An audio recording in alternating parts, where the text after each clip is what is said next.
There is a major problem with the Oluwabamise's case right now, and we will talk about it in a moment. Let us first look at some of the updates. The last we talked about it, the bus driver claimed that he had no hands in her kidnap and death. He claimed the men in the bus that he picked along with her were the ones who hijacked the bus and did whatever they wanted to do with the girl. However, in another interview conducted by some group of people, he may have insinuated that he did something dirty to Bamise. These were his words.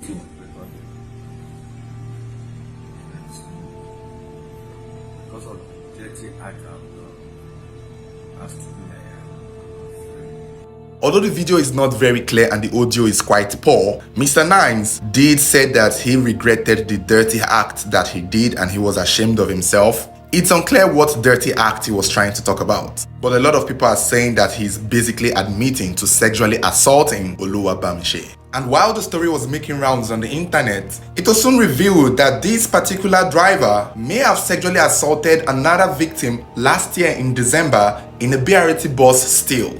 So clearly we were right. This was not the first time these people were doing such a thing, and we knew damn well that they wouldn't have stopped with Bamise.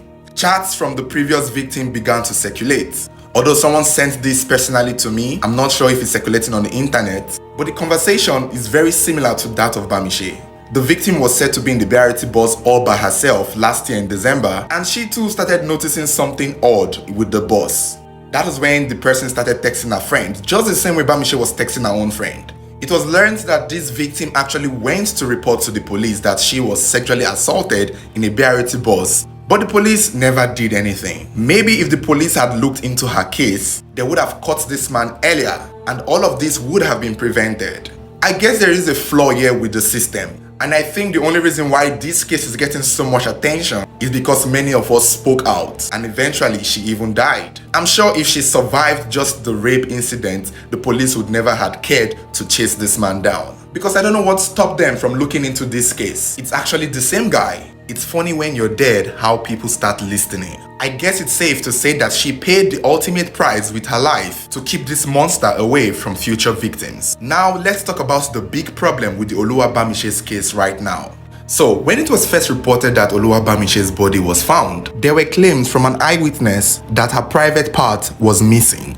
But when eventually we got the news that her elder brother had gone to identify her body in the morgue, it was reported that the brother claimed that they would have to do an autopsy to know if they cut any part of her body or if they injected her, which to my interpretation meant that at first sight or in plain sight, nothing was cut out of her body. Even in the video that we saw of her body being on the road, there wasn't any obvious indication that she was cut or injured, aside from her left shoulders that had some bloodish stain, which indicated that she may have bled from her mouth. So the brother who was the first to see her body did not exactly indicate that any part of her body was obviously cut out.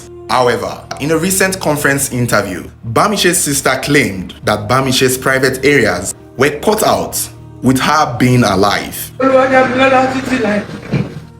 I am the senior sister to Oluwabamise. That's the Nigerian government. They made her to suffer life. They remove her private part.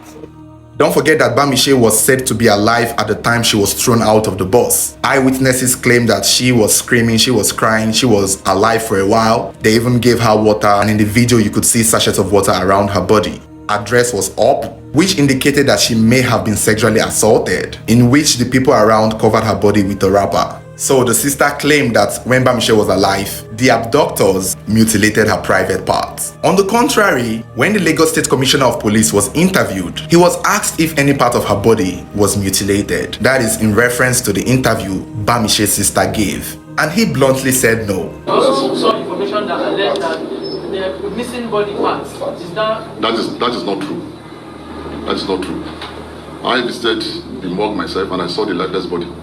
Even the members of the family visited the place with the DPO, and they can attest to the fact that no part of her body was.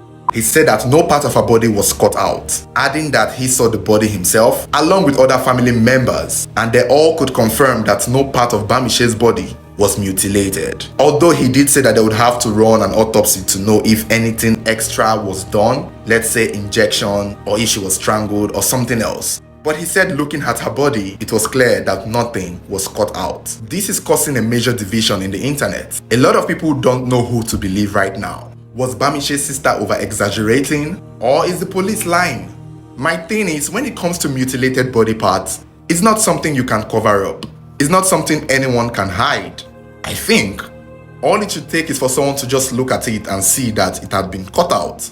And yes, I understand that the police have a history of being shady with cases like this. But again, how can they lie about a body part being cut out? But I'm going to have to side with the sister on this for now. Probably because she's a woman and she would understand what the body parts look like a lot better than the men. So maybe if she saw something, she's probably speaking out from what she saw. I'm not an expert on private parts, so we will just have to wait for the autopsy results to come out. And again, maybe if other family members of hers could also back her up, I guess then we'd know for sure that parts of her body was cut out. But I would like to hear your thoughts. Do you think the police is lying? Or do you think she might have been overly upset? Most likely speaking off on the rumors that were going around at the initial time.